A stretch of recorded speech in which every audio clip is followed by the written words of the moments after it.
This is Riley Roberts, coming to you from the grounds of Camp Siloam. It is said that those who drive onto this property can feel the presence and continued work of who Christians note to be Jesus of Nazareth.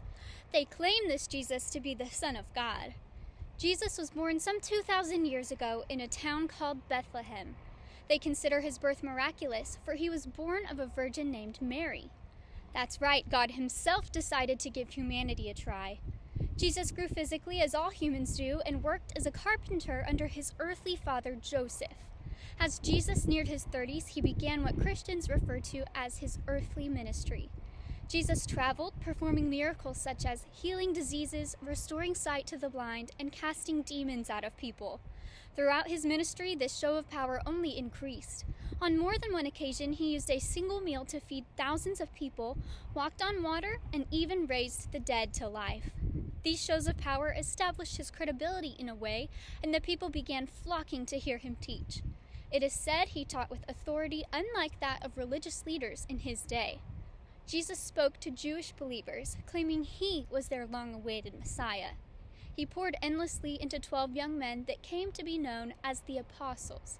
His apostles believed in the divinity of Jesus and began to understand what Jesus came to earth to accomplish. Mankind has a separation from God because of our sinfulness. While Jews had spent all of history providing specific animal sacrifices to atone for their sins, these new followers of Jesus learned that he had come to establish a new covenant. Those who wished to be restored to God in an eternal, redeeming relationship had to place their faith in Jesus Christ as God's Son. In addition to faith, had to be obedient action and response to that which Jesus taught. Though eagerness and response accelerated throughout Jesus' ministry, religious leaders opposed him.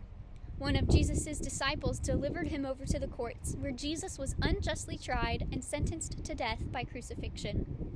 After severe beating and hours on a cross, Jesus cried one last time and died.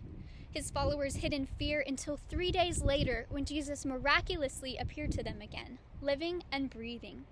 This resurrection evidences Jesus' divine power and authority over death. For the last 2,000 years, his followers have been sharing about Jesus and his saving message, known as the gospel. And it is that gospel that impacts all who come to Camp Siloam.